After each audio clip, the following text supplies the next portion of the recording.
Have you ever met someone who walks into a room and instantly grabs attention, not because they're loud, flashy, or trying too hard, but because there's something about them that feels effortlessly magnetic? That's silent attractiveness. It's not about being the center of attention. It's about commanding respect and admiration without saying much. But here's the uncomfortable truth. Most people will never have it. Why? Because they spend their lives begging for scraps of validation, burning themselves out trying to be seen, while ignoring the quiet strength that tears through the noise without making a sound. True presence isn't built on tricks. It's built on character, discipline, and the courage to stand alone when the crowd demands you follow. If you're ready to stop chasing approval and start becoming the kind of person who draws others without trying, consider subscribing. For you. Let this be your first step toward mastery of self, where growth, clarity, and purpose replace noise, chaos, and the need to prove yourself. 1. Own your independence. Some people walk into a room and it's as if the air shifts, yet they haven't said a word. They aren't wearing the loudest outfit. They're not telling the funniest story, and they certainly aren't scrambling for anyone's attention. What they have is something far rarer, a grounded sense of self that's impossible to fake. This kind of presence comes from an inner foundation that doesn't need to be constantly propped up by the approval of others. Independence starts with a subtle but profound shift, deciding that your value doesn't hinge on how many people like you, agree with you, or validate you. In a world where comparison has become a reflex and public approval is a form of currency, this choice is almost revolutionary. The ancient Stoics understood this deeply. Marcus Aurelius advised, "It never ceases to amaze me. We all love ourselves more than other people, but care more about their opinion than our own." True independence is about reversing that imbalance. It's learning to respect your own judgment as much as, if not more than, the chorus of voices around you. This doesn't mean shutting out all feedback. It means having a strong enough internal compass that you can take advice without being blown off course by every passing opinion. Living on your terms doesn't require grand, dramatic gestures. In fact, it usually begins with quiet, deliberate actions that gradually strengthen your confidence. Maybe you start by making small choices without immediately asking for someone else's approval. Order the dish you actually want at a restaurant without checking what others are getting. Wear the jacket you love, even if it's not in style this season. Spend a weekend doing something that excites you instead of something you think you should be doing to appear busy or successful. But here's the thing about independence. It's not the absence of connection. People often mistake self-reliance for a refusal to let others in, but that's not strength. It's fear disguised as pride. Real independence means you can be deeply connected without being dependent. You can enjoy companionship without clinging to it. You can take someone's perspective into account without letting it replace your own. Seneca said, "He who is brave is free." That bravery comes from trusting that you can stand alone if needed, which paradoxically allows you to engage more authentically with others. You're not in relationships because you need someone to complete you. You're in them because you choose to share your already complete self. To get there, you have to be willing to spend time with yourself, not out of loneliness, but out of genuine interest. For some, that might mean sitting in silence for 10 minutes a day to reflect on how they're feeling. For others, it could be taking themselves out for a coffee or a solo walk without the distraction of music or podcasts. At first, you might feel restless. That's natural. We've been conditioned to fill every gap with noise, to avoid confronting our own thoughts. But the more you practice being alone with yourself, the more you realize that solitude isn't empty. It's a space where clarity grows.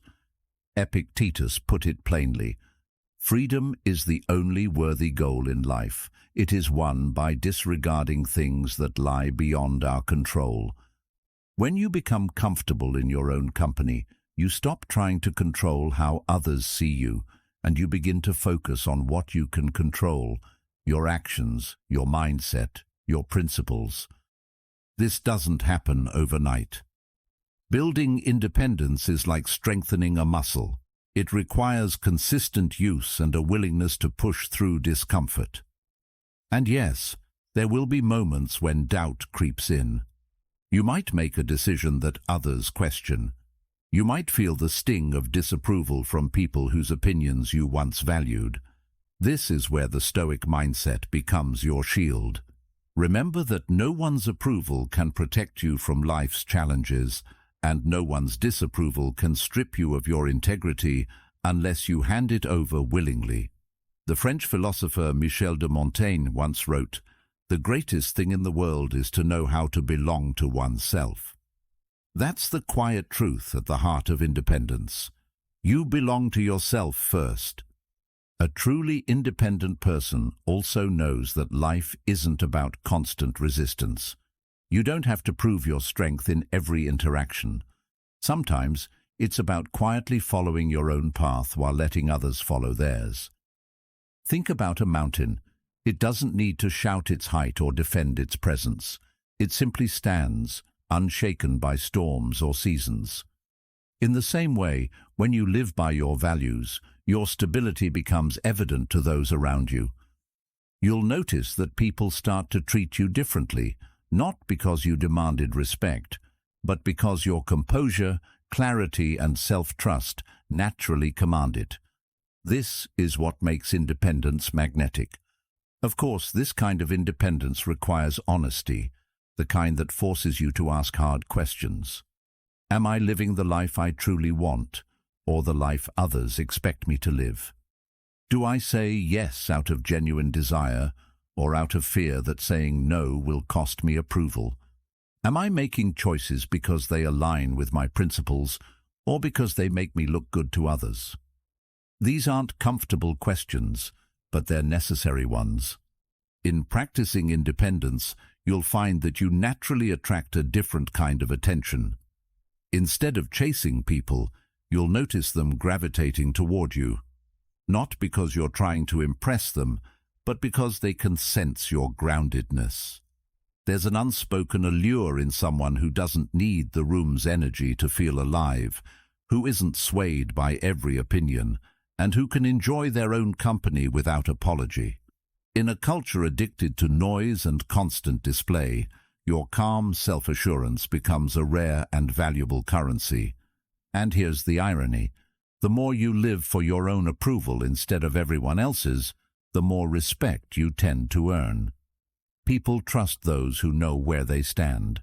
They're drawn to those who make decisions without hesitation, not because they're stubborn, but because they've done the work of understanding themselves.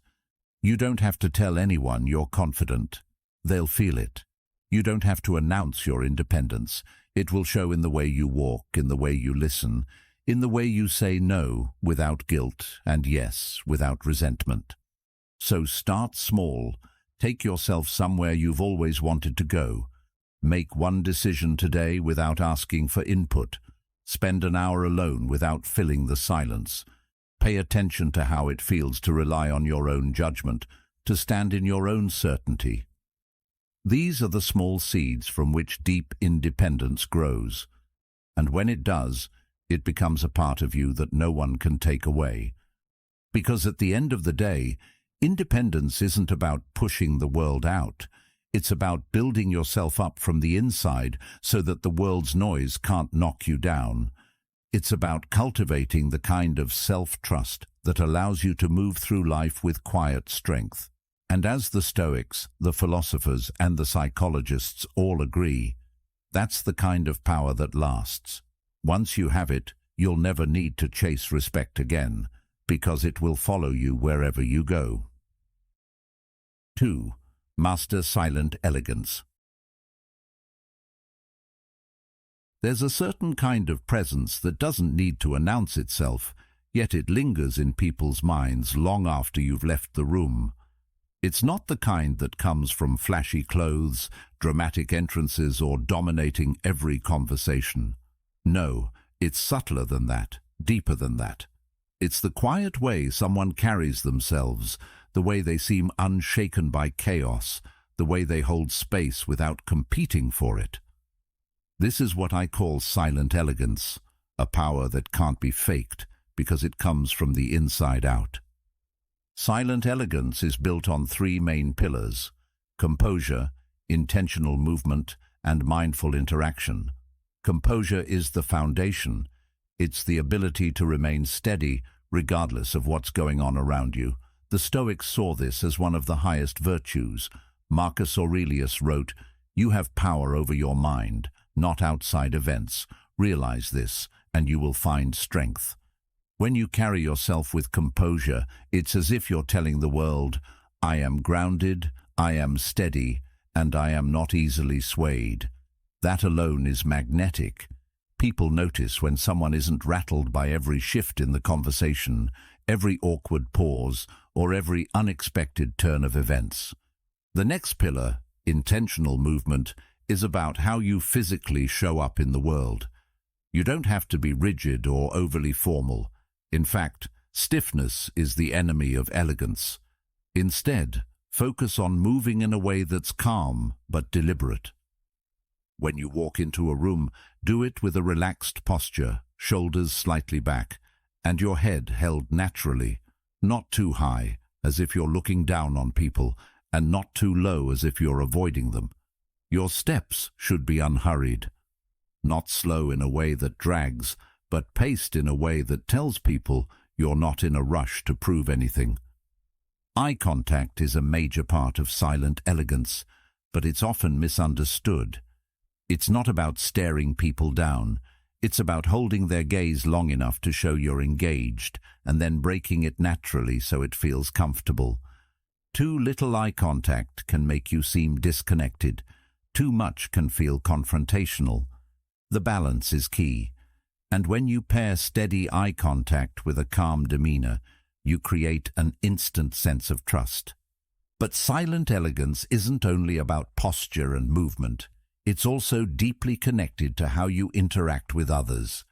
In our culture, people often think you have to speak the most, tell the best stories, or be the most charismatic person in the room to make an impression.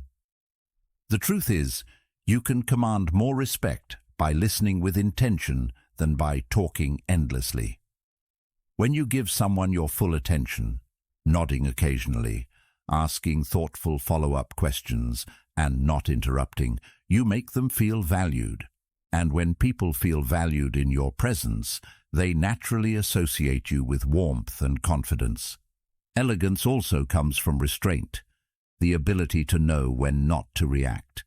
In moments of conflict or discomfort, most people rush to fill the silence, explain themselves, or match the other person's energy. Silent elegance means resisting that impulse. It's taking a breath before you respond. It's knowing that sometimes the most powerful statement is made without words. This doesn't mean being passive. It means being intentional. When you choose your words carefully, people start listening more closely because they know you don't waste them. Your personal style plays a role too, though not in the way most people think. Silent elegance in appearance isn't about expensive labels or following every trend. It's about refinement, clothes that fit well, colors that flatter you, and grooming that shows you care about the details. You don't have to draw attention with bold patterns or glittering accessories. In fact, minimalism often speaks louder. The Stoics would call this living in harmony with nature, choosing what serves your purpose, not what distracts from it. Just as Marcus Aurelius advised against unnecessary luxury, silent elegance in style is about wearing what enhances your presence, not overshadows it. There's also a psychological element to silent elegance that people don't talk about enough: self-respect. You can't fake elegance if you don't respect yourself, because it will eventually show in the way you carry yourself. And here's where Stoic philosophy offers a deeper layer. They believed true beauty wasn't about the body at all, but about the soul. Your external elegance should be a reflection of your internal state. If you are constantly anxious, bitter, or judgmental, it will seep into your body language no matter how polished your exterior is. On the other hand, if you cultivate gratitude, patience, and humility, those qualities will naturally express themselves through your movements, expressions, and tone. As Socrates said, the way to gain a good reputation is to endeavor to be what you desire to appear. Silent elegance also means being present, really present. It means when you're with someone, you're not half listening while planning your next move or scrolling through your phone. You're fully there, absorbing the moment. This is rare today, which is why it's so impactful. People are drawn to those who make them feel like they are the only person in the room. That's not something you can fake. It's a byproduct of slowing down and choosing to be mindful. Of course, all of this takes practice. The first step is awareness. Pay attention to how you enter a room, how you hold yourself, and how you respond to others. Ask yourself, am I rushing? Am I fidgeting? Am I speaking just to fill the space? Then, little by little, begin to make adjustments. Stand a little taller. Speak a little slower. Pause before you answer. Small changes compound over time, and soon they become your natural way of being. And remember, elegance isn't perfection. In fact, trying to appear perfect often destroys the very quality you're trying to cultivate. People connect with those who are graceful yet human, confident but approachable. The Japanese concept of wabi-sabi teaches that there is beauty in imperfection, and Stoic philosophy agrees. Your value is not diminished by flaws as long as you carry them with humility and composure. In the end, mastering silent elegance is less about learning to look elegant and more about learning to be elegant. It's about bringing your best self into every space, not to prove anything, but because it's who you are. When you walk with intention, listen with care, and move through the world with calm self-assurance, you send a silent message that people can feel even if they can't put it into words. And that's why silent elegance lasts. It doesn't depend on trends, money, or constant attention. It comes from you, and it stays with you no matter where you go. 3. The subtle signature scent. There are moments in life when a memory clings to you, not because of what someone said, but because of how they made you feel, and sometimes that feeling comes from something as simple as their scent. You might not even notice it at first. It lingers subtly, a whisper in the air, attaching itself to a moment, a conversation, or an encounter. Then, days or even years later, you catch that same fragrance somewhere else, and suddenly you're right back in that memory. That's the quiet power of a signature scent. It's not just perfume or cologne, it's a silent calling card, a part of your presence that speaks long after you've walked away. The beauty of a subtle signature scent lies in its restraint. Too much, and it overwhelms. Too little, and it disappears before it has a chance to leave an impression. The sweet spot is a fragrance that feels like an extension of who you are, clean, refined, and distinctively yours. This doesn't mean you have to spend a fortune on high-end brands. It means being intentional about the details. Just as the Stoics believed in aligning your outer actions with your inner values, your scent should align with the image and energy you want to project. Marcus Aurelius once wrote, "The soul becomes dyed with the color of its thoughts." I'd add that your presence, scent included, becomes tinted with the quality of your choices. The fragrance you choose is one of those choices, a reflection of the care you take in presenting yourself to the world. But here's where many people misunderstand. Choosing a signature scent isn't about impressing others, it's about self-respect. It's about knowing that when you step into a room, every part of you, even the invisible parts, is in alignment. A well-maintained personal scent signals attention to detail. It shows that you're intentional, that you understand the little things aren't so little after all. Fragrance works on a deeper, almost primal level. Our sense of smell is directly connected to the brain's limbic system, the part that governs emotions and memory. That's why certain scents can instantly transport us back to a moment or a feeling. Epictetus once taught, "First say to yourself what you would be, and then do what you have to do." If you want to be remembered as someone calm, refined, or energizing, your scent can help anchor that impression in people's minds. When you choose it intentionally, it's no longer random. It becomes a silent signature of your character. Your signature scent doesn't have to be something obvious or heavily perfumed. In fact, some of the most attractive scents are barely noticeable, blending so naturally with you that people can't quite pinpoint what it is. They just know they want to be near it. Think fresh laundry, clean skin, subtle notes of wood, citrus, or spice.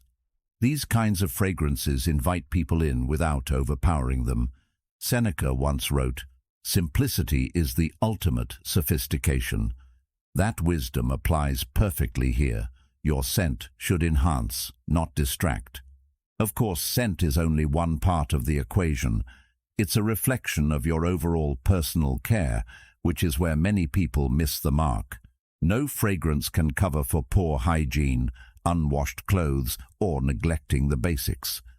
A signature scent works best when it's the final touch on a foundation of cleanliness and grooming. It's like adding a subtle frame to a well-painted picture. It highlights what's already there, rather than trying to mask flaws. Socrates put it beautifully, "Be as you wish to seem." If you wish to seem elegant, disciplined, and composed, start by being those things in your daily habits. Your scent will simply echo them. Creating a signature scent for yourself is also an act of self-awareness. It requires you to ask, what feeling do I want to leave behind when I'm no longer in the room? Do I want to project warmth and comfort, freshness and clarity, strength and mystery? Once you identify that, you can find a scent that supports it. The Stoics often spoke of living in harmony with nature, and in this context, it means choosing something that feels authentic to your natural energy, not something that feels like you're wearing a mask. And remember, your scent isn't only about perfume or cologne. It's also in the soap you use, the detergent you wash your clothes with, even the subtle aroma of your hair products. All of these work together to create your overall presence. Think of them as different instruments in a symphony, blending to create one distinct sound, or in this case, one distinct impression. Michel de Montaigne once said, "The greatest thing in the world is to know how to belong to oneself." A signature scent is part of that belonging. It's choosing something that feels like home to you, so that when others encounter it, they're meeting the truest version of you. There's a psychological edge to all this too. When you know you smell good, when you've taken the time to choose and apply your scent with care, you carry yourself differently. You move with more confidence, you interact with more ease, and you project a subtle assurance that people pick up on, even if they can't articulate why. One of the most understated benefits of a signature scent is its ability to make your presence linger after you've left. Not in a heavy, overpowering way, but in a gentle reminder, a faint trace that keeps you in someone's mind.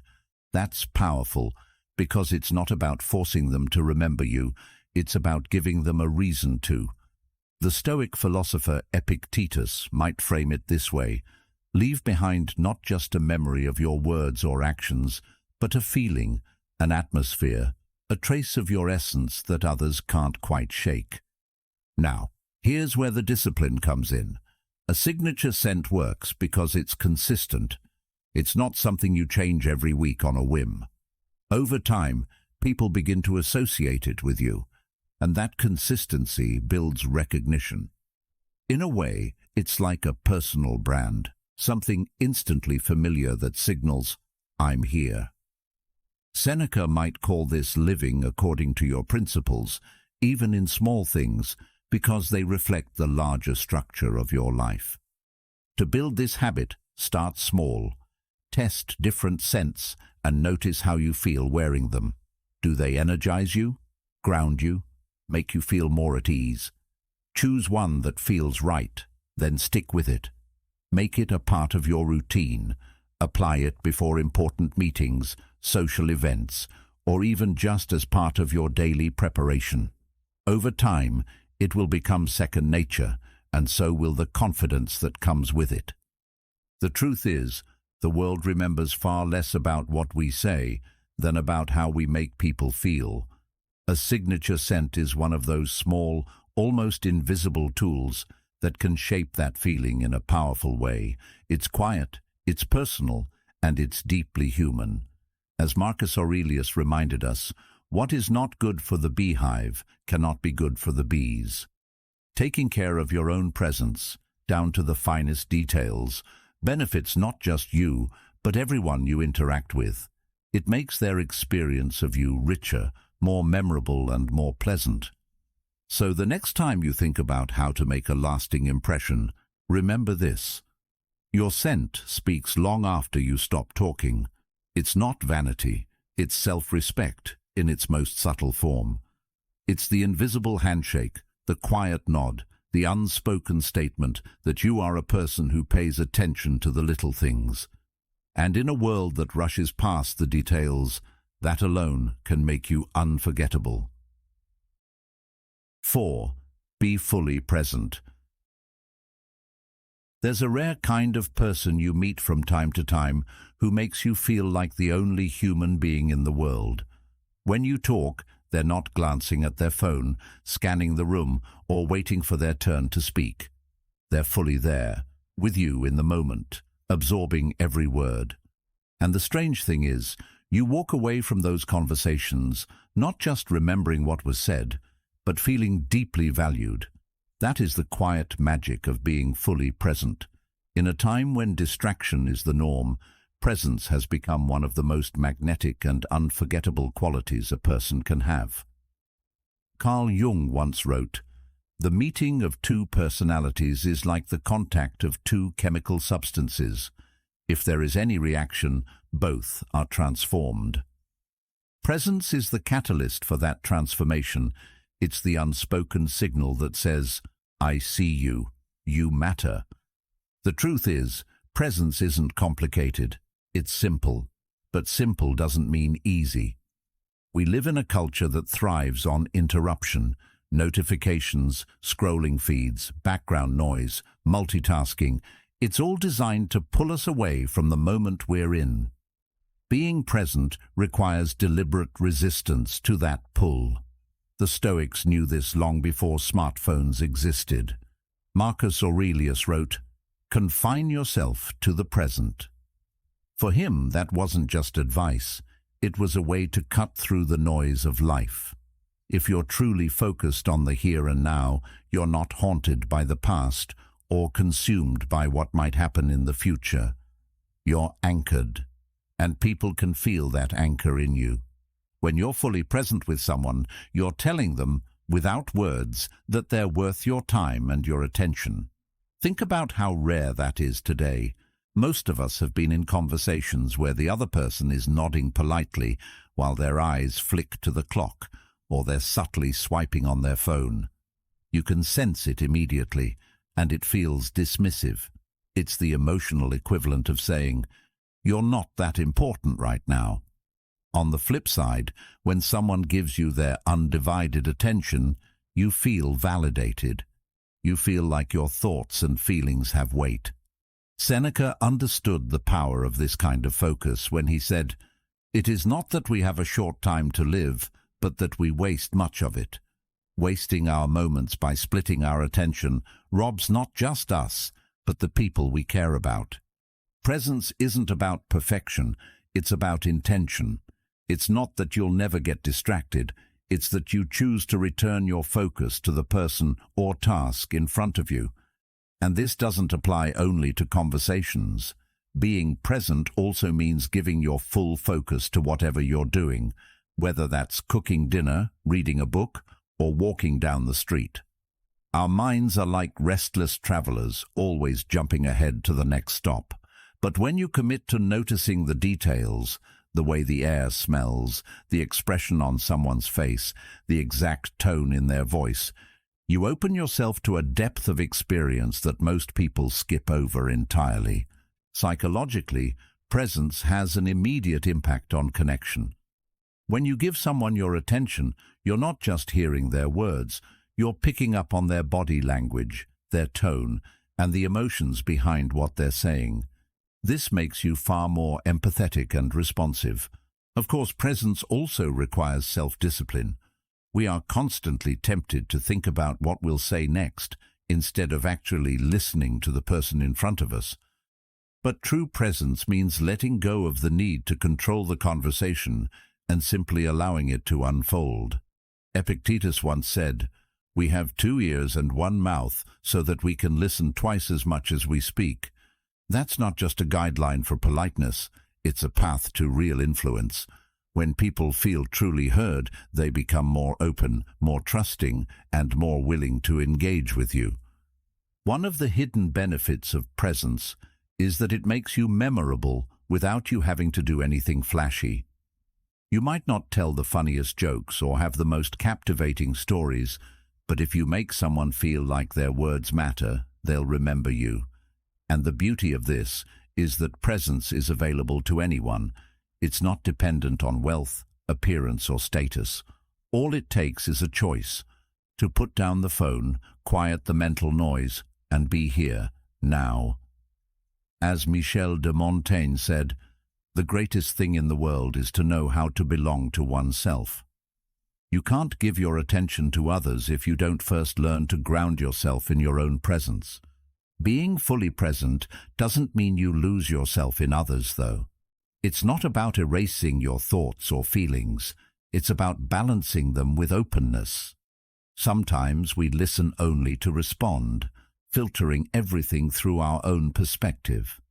But presence means temporarily setting aside your agenda so you can step into someone else's world. Carl Jung described this as holding space for another person's reality, allowing both perspectives to coexist.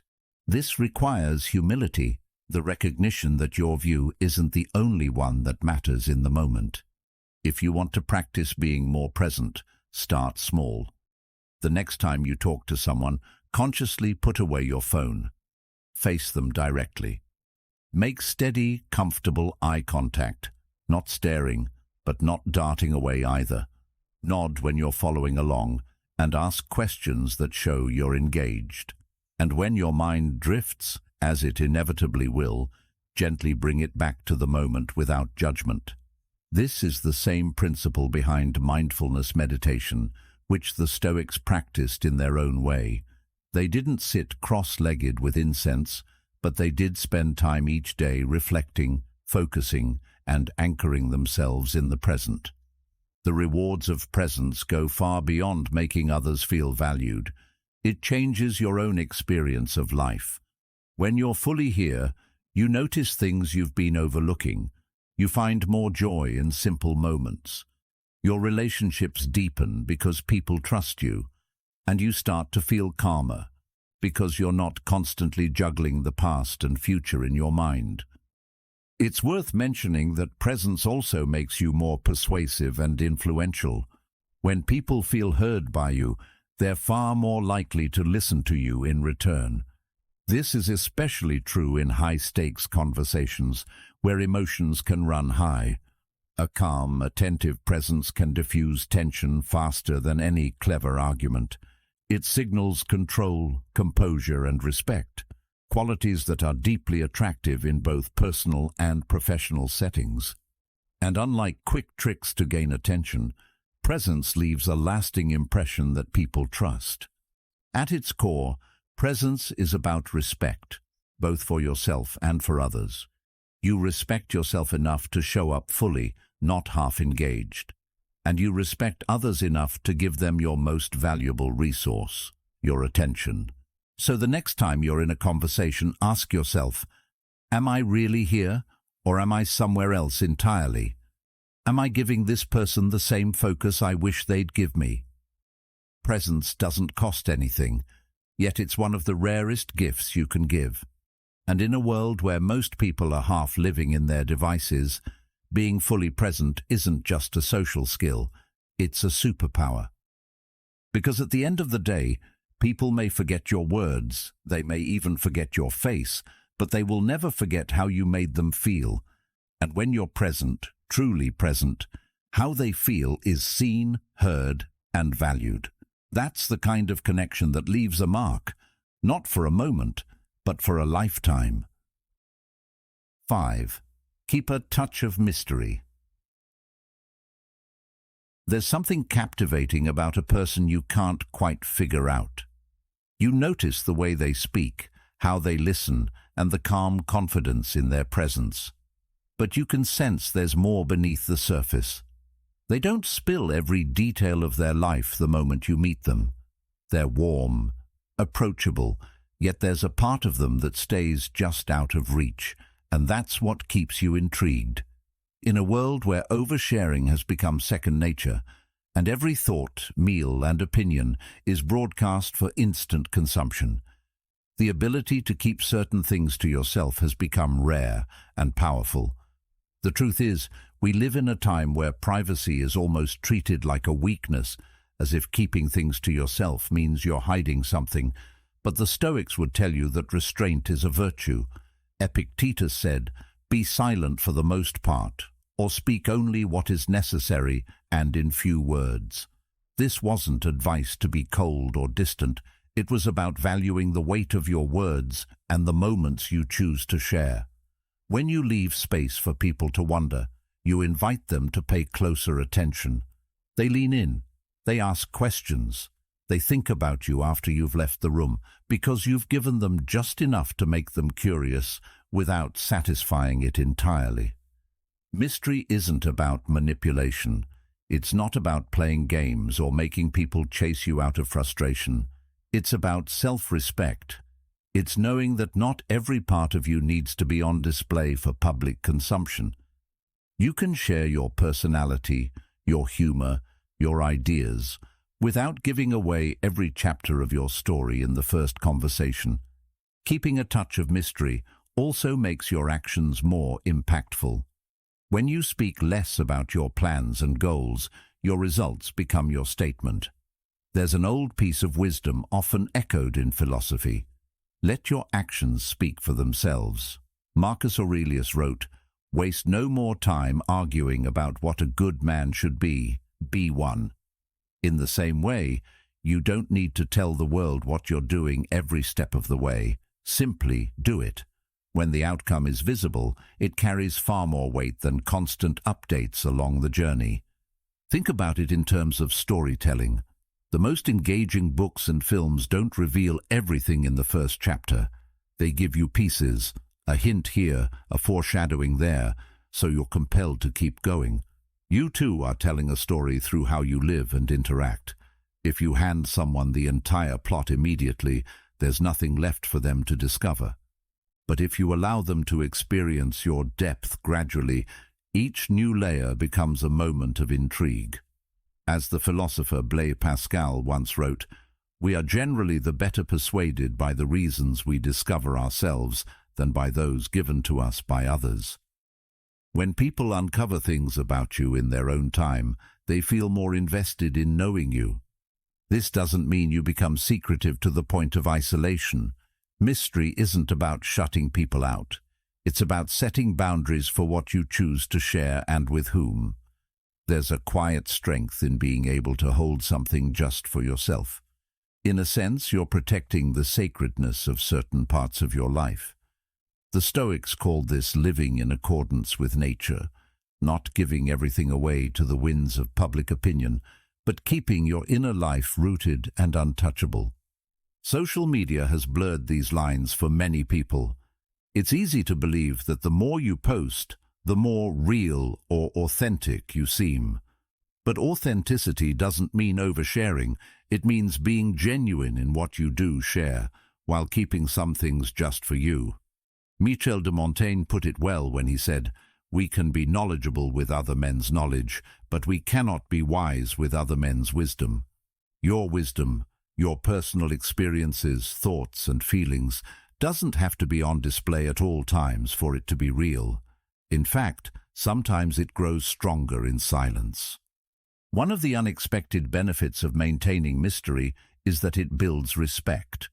When you're not constantly explaining yourself, you signal confidence. You're saying, "I don't need everyone to understand me for me to be okay with who I am." This is a quality people admire, even if they don't consciously articulate it. Mystery also gives you control over your narrative. When you reveal information slowly and intentionally, you shape the way others experience you. You can allow people to see your humor before they see your ambition. You can let them experience your kindness before they learn about your struggles. This isn't deception, it's pacing. It's choosing to let people earn their way into the deeper parts of your story, which not only protects you but also makes those deeper connections more meaningful when they happen. There's another reason why a touch of mystery works so well. It mirrors life itself. We are naturally drawn to what we don't fully understand. Our minds crave completion, so when something feels unfinished, we keep returning to it. The ancient Greeks understood this in their concept of aporia, the state of puzzlement that compels deeper thought and inquiry. By not giving everything away, you leave open spaces for people to explore. And in exploring, they often discover not just more about you, but more about themselves. If you want to cultivate mystery in your own life, start by observing your patterns.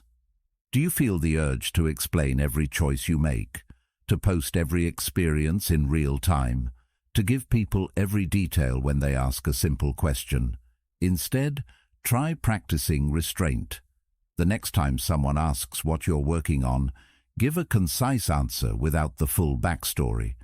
When something good happens, enjoy it privately for a while before you share it. The point isn't to be evasive, it's to be intentional. In personal relationships, mystery adds depth. It keeps interactions fresh because there's always more to learn, more to uncover. Even in long-term friendships or romantic relationships, holding on to certain personal practices, hobbies, or private reflections can keep the connection alive. It allows both people to continue discovering each other over time. Just as a great conversation leaves you wanting to keep talking, a person with mystery leaves you wanting to keep knowing. But here's the important part. Mystery should never be used as a mask for dishonesty. If you withhold information to manipulate, the intrigue turns into mistrust. True mystery works because it's rooted in authenticity. You're not hiding who you are, you're simply not broadcasting every detail. It's a conscious choice to let your story unfold gradually, with care. In the end, keeping a touch of mystery is really about knowing the value of your own life and experiences. Not everyone has earned the right to know everything about you, and that's okay. It's about preserving the richness of your inner world so that it doesn't get diluted by overexposure. As Seneca wisely said, "It is the power of the mind to be unconquerable." Part of that power comes from knowing when to speak and when to let silence do the work. So stop feeling like you owe the world a running commentary of your life. Let people wonder. Let them ask. Let them be drawn to the spaces you choose not to fill. In a noisy world, mystery is a kind of quiet music, and the less you reveal, the more they lean in to listen.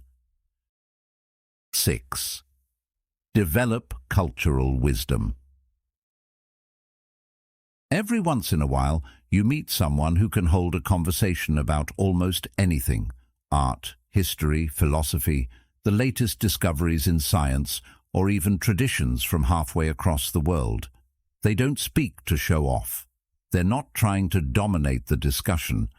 They simply have a depth to them, a richness in their perspective, that makes talking to them feel like opening a door to a much bigger world. You walk away from that conversation feeling like you've gained something, maybe a new idea, a new way of looking at things, or even a challenge to what you thought you already knew. Carl Jung once said, "Your vision will become clear only when you can look into your own heart. Who looks outside dreams, who looks inside awakes." Developing cultural wisdom is about doing both, looking inward to understand yourself and outward to understand the vastness of the human experience. The truth is, many people stay in their own small bubble. They talk about the same topics, with the same people, in the same ways. There's nothing wrong with familiarity, but the danger is becoming narrow-minded without realizing it. The Stoics understood the importance of widening one's view. Marcus Aurelius wrote, "The universe is change. Our life is what our thoughts make it." When you expose yourself to different cultures, different philosophies, and different ways of living, your thoughts expand, and so does your life. You begin to see that your way isn't the only way, and that realization alone makes you more adaptable, more understanding, and far more interesting to be around. Cultural wisdom starts with curiosity, not the shallow curiosity of wanting a quick fact to impress someone, but the deeper curiosity of wanting to understand why people live, think, and believe the way they do. It means reading books that challenge your perspective, watching documentaries about places you've never been, and having conversations with people whose backgrounds are different from yours. It's about asking thoughtful questions and actually listening to the answers. Seneca once said, "We have 2 ears and 1 mouth, so we can listen twice as much as we speak." This advice applies perfectly here. Developing cultural wisdom is as much about listening and observing as it is about speaking. When you cultivate this kind of knowledge, you bring more to the table in every interaction. You can talk about more than just the weather or the headlines of the day. You can draw parallels between ancient philosophies and modern dilemmas. You can share stories about cultural traditions that most people have never heard of, not to impress, but to inspire curiosity in others. And here's the thing, when you do this without arrogance, without trying to one-up anyone, people are drawn to you. They feel enriched by the conversation, not diminished. One of the most underrated aspects of cultural wisdom is empathy. The more you understand about how other people live, the easier it becomes to step into their shoes. You start to see the reasoning behind actions that once puzzled you, and you realize that different doesn't mean wrong. This shift in thinking can change not only your conversations, but your relationships. Epictetus reminded us, "Men are disturbed not by things, but by the view which they take of them." Cultural wisdom helps you refine that view. It allows you to see beyond the surface and approach people with compassion instead of judgment. Of course, developing cultural wisdom doesn't happen overnight. It's built one small choice at a time, choosing to read instead of scrolling, asking someone about their hometown instead of making assumptions, trying a dish from a cuisine you've never tasted before, attending a festival that celebrates a culture other than your own.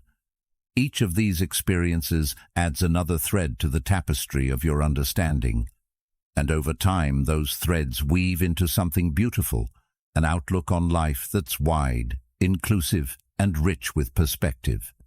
Cultural wisdom also strengthens your ability to adapt. Life will inevitably place you in situations where the people around you think differently, act differently, and see the world differently than you do. Without cultural awareness, those situations can feel uncomfortable or even threatening. But with it, they become opportunities for growth.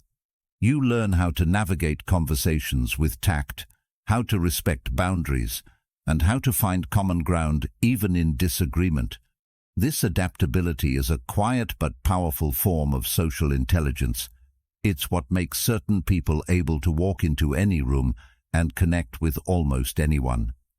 Jung often spoke about individuation, the process of becoming your true self.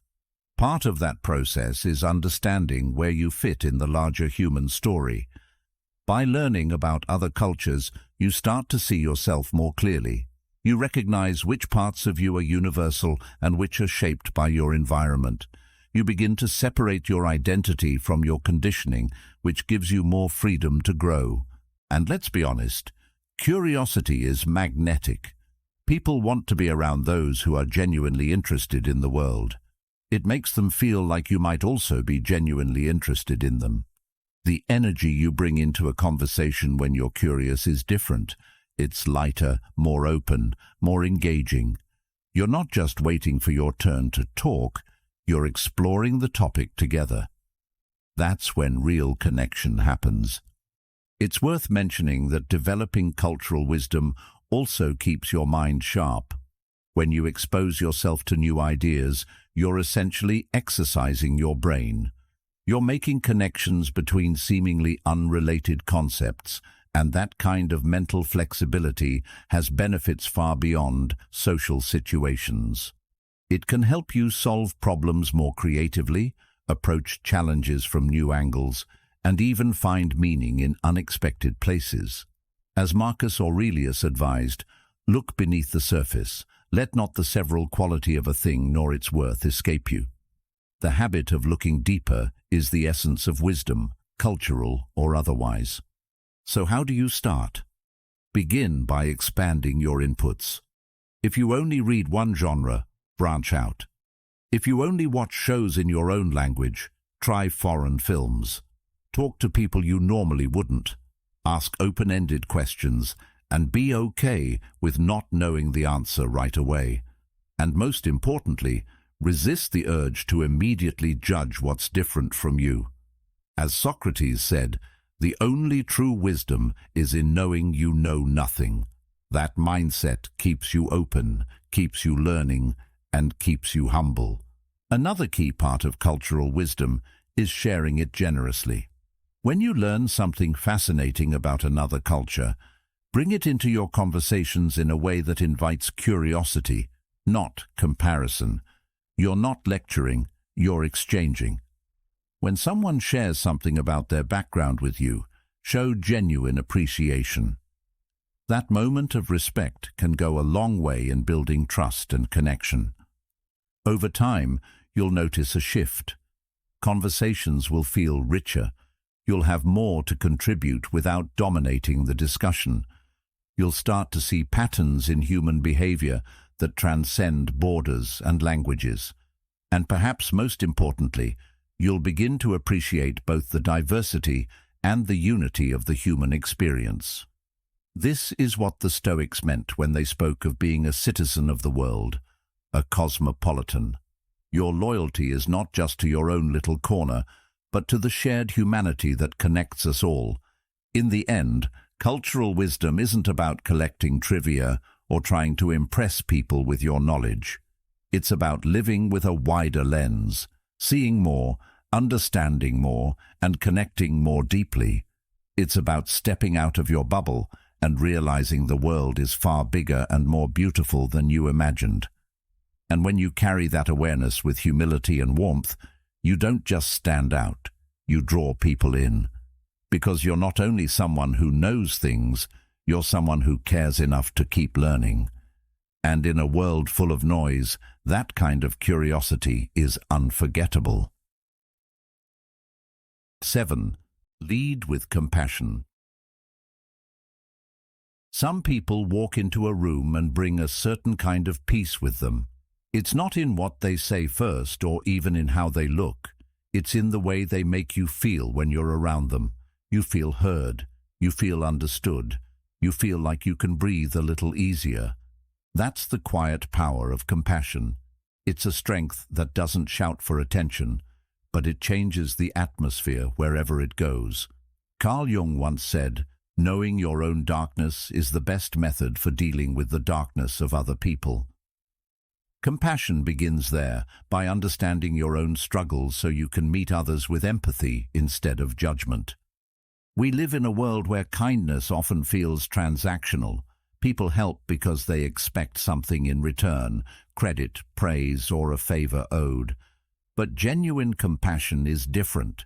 It's not about getting something back. It's about showing up for someone because you value them as a fellow human being. The Stoics saw this as a duty. Marcus Aurelius wrote, "Men exist for the sake of one another. Teach them then, or bear with them." Compassion is part of our responsibility to each other, not a bonus we give when it's convenient. The thing about compassion is that it requires presence. You can't be compassionate if you're half listening or already thinking about what you're going to say next. You have to slow down, give someone your full attention, and let them know you're actually with them in the moment. This doesn't mean you have to agree with everything they say or solve all their problems. Often, the most compassionate thing you can do is simply to listen without judgment. Seneca once said, "Wherever there is a human being, there is an opportunity for kindness." You don't have to wait for a big moment to practice it. Everyday conversations offer the chance. Compassion is often mistaken for weakness, but in reality, it's a sign of deep strength. It takes courage to open yourself to another person's pain without letting it harden you. It's easier to keep your distance, to protect yourself by staying indifferent. But indifference doesn't connect, and it doesn't inspire trust. True compassion means you can sit with someone in their struggle, offer support, and still maintain your own stability. Epictetus put it well, "Make the best use of what is in your power, and take the rest as it happens." You can't control what someone else is going through, but you can control how you respond to it. One of the most powerful aspects of compassion is that it's remembered long after the moment has passed. People might forget your exact words, but they'll remember the feeling of being respected, valued, and understood. This is why compassion builds influence, not the loud kind, but the kind that makes people want to be around you because they feel safe in your presence. To lead with compassion, you have to let go of keeping score. If your kindness is conditional, it's not compassion, it's a trade. Help because you can, not because you expect repayment. If someone thanks you, appreciate it. If they don't, move on. The Stoics would remind us that the reward for virtue is virtue itself. Acting with compassion shapes your character, whether or not anyone notices.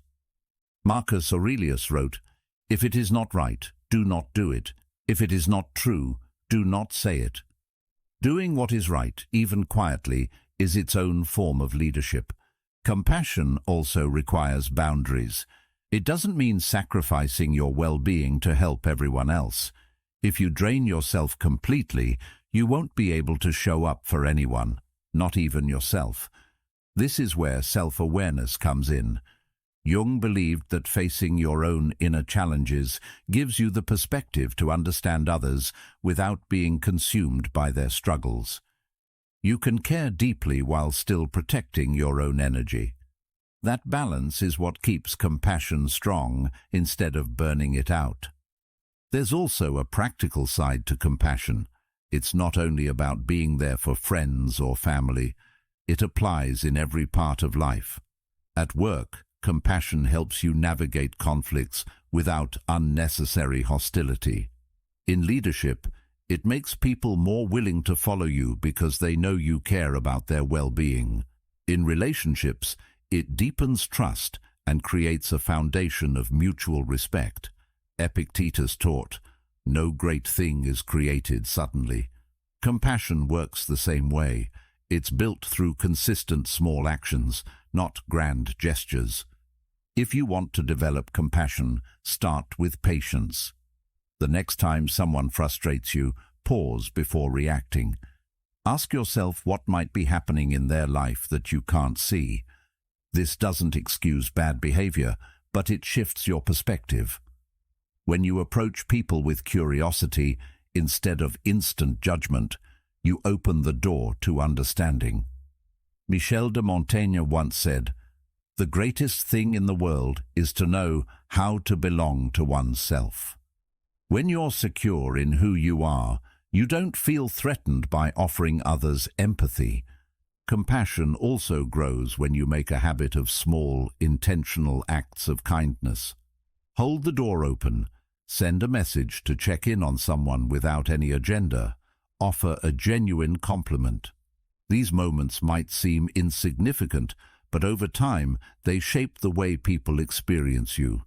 More importantly, they shape the way you experience the world. You start to see opportunities to contribute positively, and that outlook becomes part of your identity. Leading with compassion doesn't mean you avoid difficult conversations. Sometimes the most compassionate thing you can do is tell someone a hard truth, but with empathy and respect. It's the difference between criticizing to tear down and guiding to build up. When you make compassion a core part of how you move through the world, you'll notice it changes the way people respond to you. You might find that doors open more easily, conversations flow more naturally, and relationships feel less strained. People gravitate toward those who make them feel valued, and compassion is one of the most reliable ways to create that feeling. And just as importantly, it changes how you see yourself. You begin to take pride, not in how much you've gained, but in how much you've given without expecting anything in return. The Stoics would say that the measure of a good life isn't in possessions or recognition, but in the quality of your character. And compassion is a key piece of that quality. It's a daily practice, a choice you make again and again to meet others with understanding instead of indifference. As Marcus Aurelius reminded himself, "When you arise in the morning, think of what a privilege it is to be alive, to think, to enjoy, to love." To love, in this sense, is not just romance. It's the decision to act with kindness toward the world around you. So lead with compassion, even when it's not returned, even when it's inconvenient, even when no one is watching, because the strength it builds in you and the light it brings to others is worth more than any recognition you could receive. In a world that often rewards hardness, choose to be the person who softens the edges without losing their shape. People may forget many things about you, but they will never forget how you made them feel. And that is a kind of leadership that never fades. 8. Radiate joy and humor. There's something magnetic about a person who can walk into a room and instantly lift the energy, not by demanding attention, but by bringing a sense of ease with them. You know the type. They have this calm, warm presence that makes you feel lighter just being near them. They can laugh at themselves without a hint of insecurity, and they know how to find moments of light even when life is far from perfect. It's not forced. It's not the exhausting, always-on kind of cheerfulness that feels fake. It's a grounded joy, one that radiates quietly but powerfully. Carl Jung once said, "The most terrifying thing is to accept oneself completely." Joy often begins there, with acceptance. When you're comfortable with yourself, you stop performing for the world, and your light starts to shine in a way that feels effortless. The truth is, joy is a kind of discipline. People think it just happens to certain personalities, but in reality, it's something you cultivate. It's the daily decision to notice beauty, to focus on gratitude, and to not let challenges consume you completely. The Stoics understood this deeply. Marcus Aurelius wrote, "The happiness of your life depends upon the quality of your thoughts." To radiate joy, you have to feed your mind with thoughts that keep you steady, not those that constantly pull you into negativity. It doesn't mean ignoring pain. It means choosing not to live there longer than you need to. Humor is one of joy's most powerful companions. But here's the key. True humor isn't about being the loudest person in the room or trying to make people laugh at every sentence. It's about knowing when to ease the tension, when to offer a playful observation, and when to poke fun at yourself in a way that makes others feel safe to do the same. There's also a certain bravery in joy and humor. It's easy to get caught up in seriousness, to let the weight of responsibilities and bad news keep you in a constant state of tension. Laughing in those moments can feel almost rebellious, as if you're saying, "Life doesn't get to crush me today." Epictetus said, "It's not what happens to you, but how you react to it that matters." Choosing humor is a reaction that refuses to let life's unpredictability rob you of your spirit. It's not denial, it's resilience. Radiating joy doesn't mean pretending everything is okay when it's not.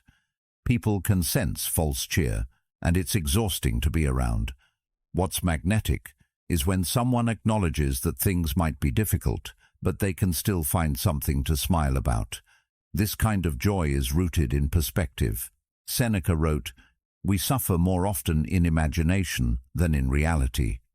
Humor often comes from stepping outside of the situation long enough to see its absurdity. Once you do, it becomes easier to laugh, and that laughter has a way of making the problem feel smaller. The beautiful thing about joy is that it's contagious. The energy you bring into a room either lifts others or drags them down.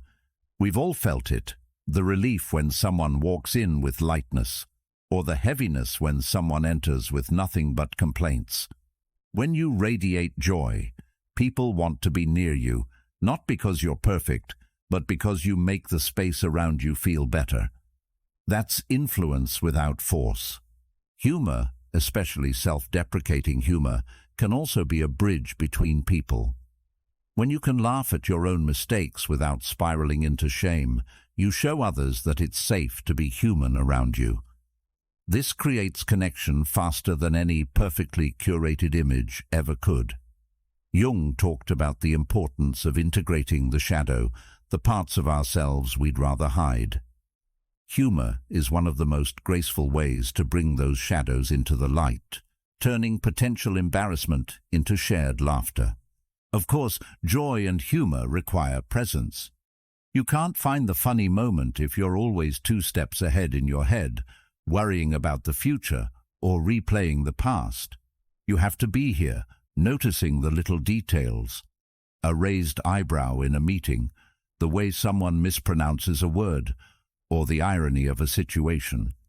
These are the raw materials for humor and joy, but you only catch them if you're paying attention.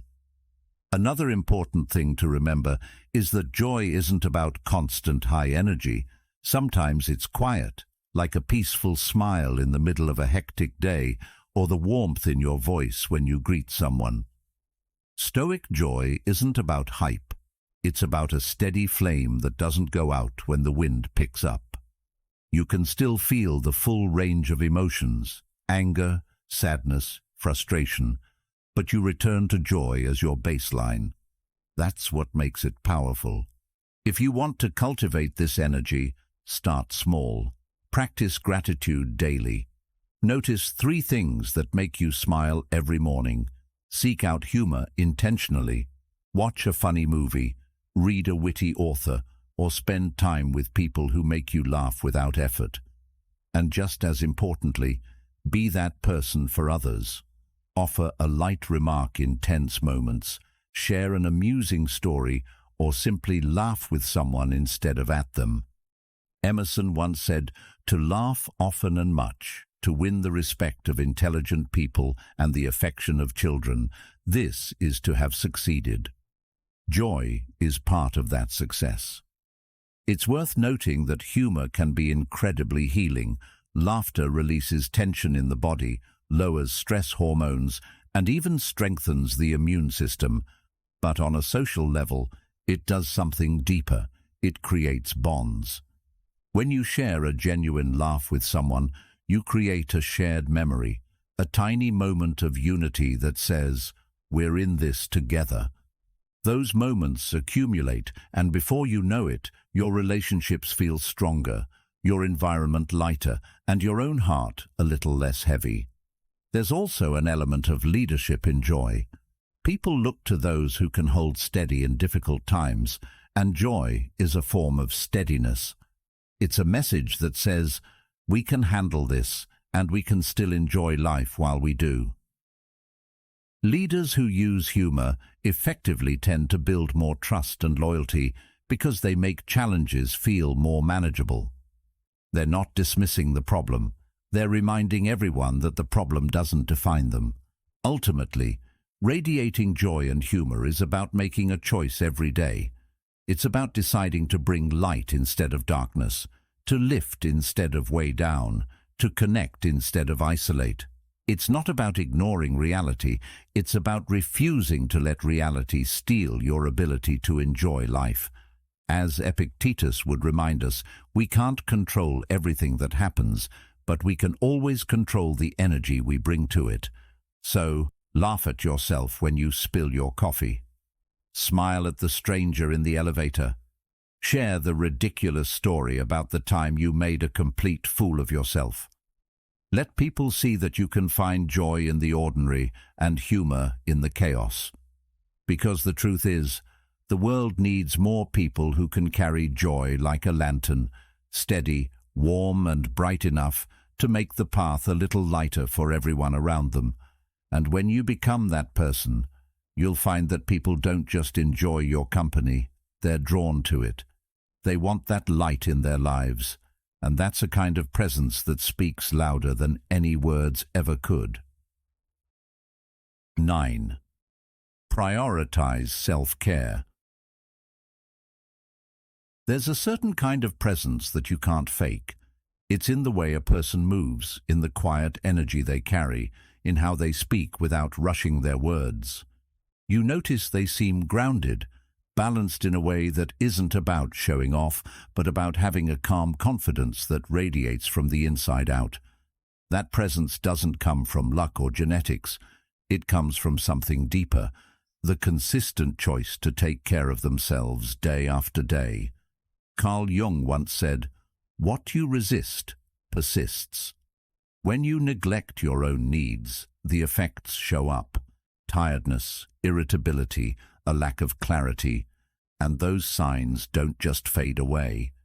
They build until you can't ignore them anymore. Self-care is the practice of facing those needs before they become crises. The problem is, self-care has been watered down into an image of bubble baths and face masks. There's nothing wrong with those things, but they're just the surface. Real self-care is far less glamorous, but infinitely more powerful. It's choosing the foods that fuel you instead of the ones that leave you sluggish. It's getting enough sleep even when it means saying no to something you'd enjoy in the short term. It's staying active, not to chase an unrealistic image, but because you want your body to support you for years to come. And it's protecting your mental health with the same urgency you'd protect your physical safety. Self-care is also about discipline. Not the harsh, punishing kind that drains you, but the steady, self-respecting kind that says, "I matter enough to show up for myself today." Seneca put it plainly, "A man cannot be comfortable without his own approval."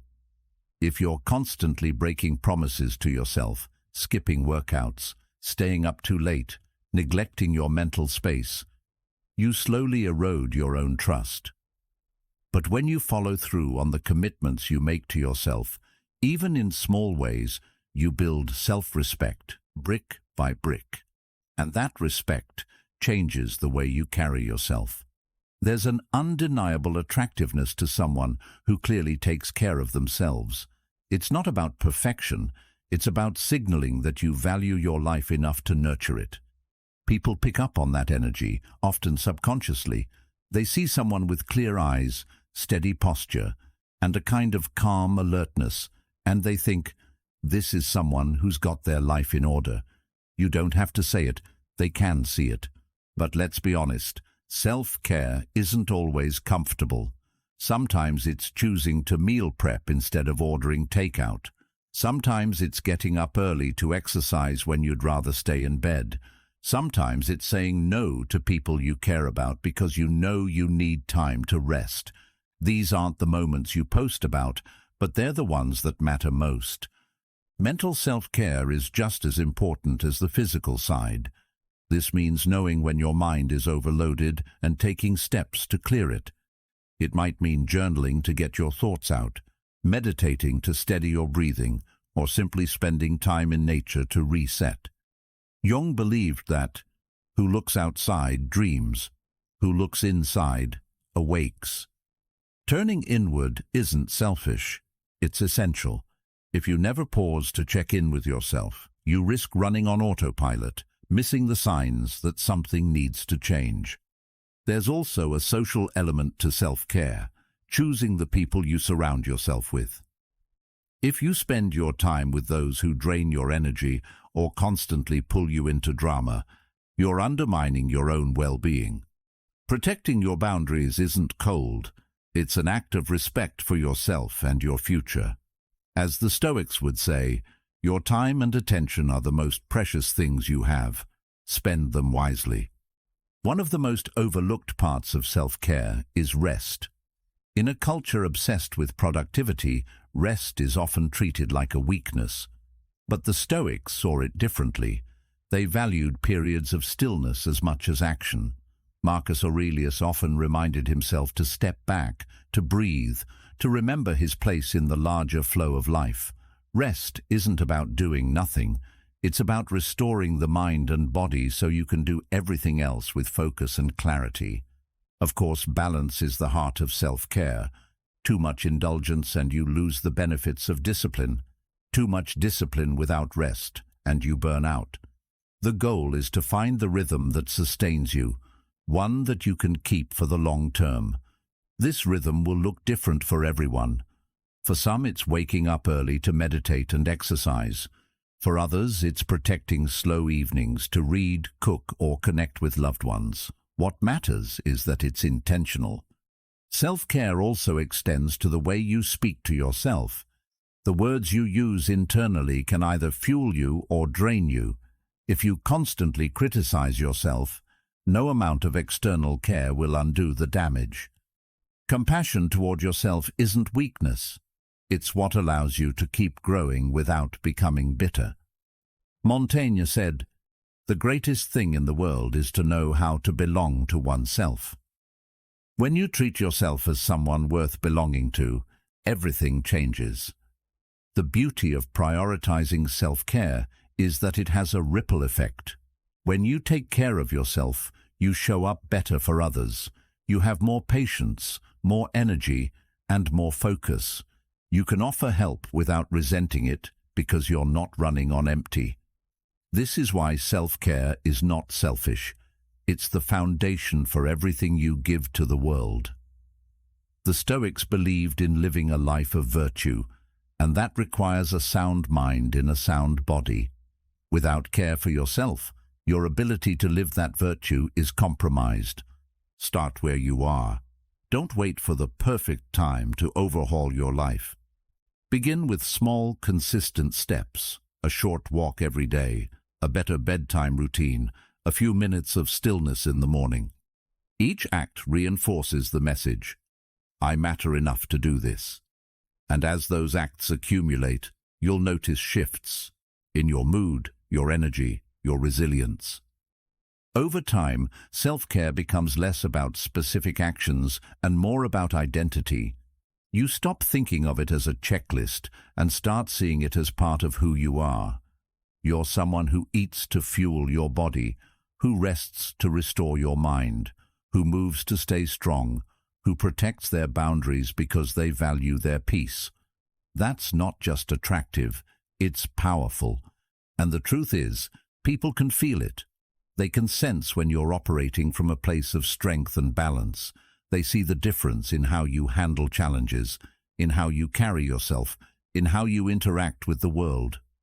Prioritizing self-care doesn't make life perfect, but it gives you the strength to meet life as it is, with clarity, discipline, and calm. In the end, self-care is a choice you make over and over. It's not something you do once and forget. It's a way of living. It's the daily commitment to treat yourself like someone worth investing in. And when you do that, you not only change how you feel, you change how the world experiences you. As the Stoics might say, you become the kind of person who lives in harmony with themselves, and that harmony is something everyone around you can see. 10. Build emotional intelligence. Some people seem to have a natural ability to navigate any social situation. They can walk into a tense room and instantly sense what's going on beneath the surface. They know when to stay quiet, when to ask the right question, and when to step in with something meaningful to say. They make people feel understood without even trying. This isn't luck, it's a skill.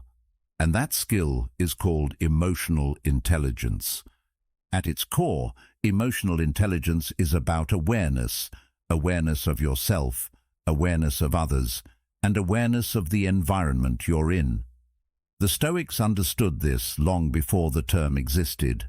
Marcus Aurelius wrote, "If someone is able to show me that what I think or do is not right, I will happily change, for I seek the truth, by which no one was ever truly harmed." This is emotional intelligence in action, the humility to be corrected without defensiveness, and the ability to adapt without losing yourself. The first part of building emotional intelligence is self-awareness. You need to understand your own emotional patterns, what triggers you, what calms you, and how your moods influence your behavior. Without this, you'll constantly be at the mercy of your reactions. Seneca said, "We are more often frightened than hurt, and we suffer more in imagination than in reality." If you can pause long enough to question your initial emotional response, you create space between feeling and action. In that space, you gain control. The second part is self-regulation. This doesn't mean suppressing your emotions or pretending you don't feel them. It means knowing how to manage them so they serve you, not sabotage you. Think about the difference between reacting and responding. A reaction is immediate, fueled by raw emotion. A response is deliberate, guided by thought. Next comes empathy, the ability to understand what others are feeling, even if they don't say it outright. This is where reading the room comes in. You notice subtle shifts in tone, body language, and energy. You pay attention to what's not being said. Empathy isn't about agreeing with everything or feeling what someone else feels. It's about acknowledging their experience without judgment. When people sense that you get them, they open up. They share more honestly. They trust you. This trust is one of the most valuable forms of influence you can have. Another element of emotional intelligence is social awareness, the ability to sense the dynamics of a group and adapt to them. This means knowing when it's your turn to contribute and when it's best to hold back. It means recognizing when a joke will land and when it will offend. It means noticing when someone is being left out of the conversation and inviting them in. Michel de Montaigne once said, "The greatest thing in the world is to know how to belong to oneself." Social awareness begins with that self-belonging. When you're secure in yourself, you can focus more on the needs and cues of others. Relationship management is where all these skills come together. Once you can understand yourself, regulate your emotions, empathize with others, and read the social environment, you can guide interactions toward positive outcomes. This is not manipulation, it's leadership. It's the ability to bring calm to tense situations, resolve conflicts without unnecessary damage, and help people feel valued even when you disagree with them. Marcus Aurelius advised, "The best revenge is not to be like your enemy." In moments of conflict, emotional intelligence gives you the strength to rise above petty reactions and choose responses that serve the bigger picture. Building emotional intelligence takes practice, and it starts with slowing down. Instead of rushing to speak, take a breath. Instead of assuming you know what someone means, ask. Instead of matching someone's anger with your own, lower your voice and steady your tone. These small adjustments compound over time, transforming the way people experience you. One of the most underrated parts of emotional intelligence is curiosity. When you approach people and situations with the intent to understand rather than to judge, you naturally become more attuned to the emotional undercurrents around you. This skill doesn't just make you more likable, it makes you more effective in every area of life. In business, emotional intelligence helps you negotiate better, lead teams more effectively, and build strong professional relationships. In friendships and family life, it helps you avoid unnecessary conflicts and deepen your connections. In your personal growth, it keeps you from being controlled by fleeting emotions, allowing you to act from your values instead of your impulses. The payoff of building emotional intelligence is huge.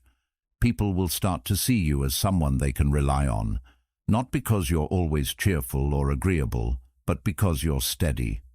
You don't add chaos to the room, you bring balance. You're not unpredictable, you're grounded. And in a world where so many are quick to react and slow to think, that calm, thoughtful presence is rare and deeply attractive. If you want to start developing this skill, begin with 3 simple practices. First, pause before you respond, especially in moments of stress. Second, pay attention to the emotions of others without making it about you. Third, reflect daily on your own emotional patterns, what triggered you, what you handled well, and what you could improve next time.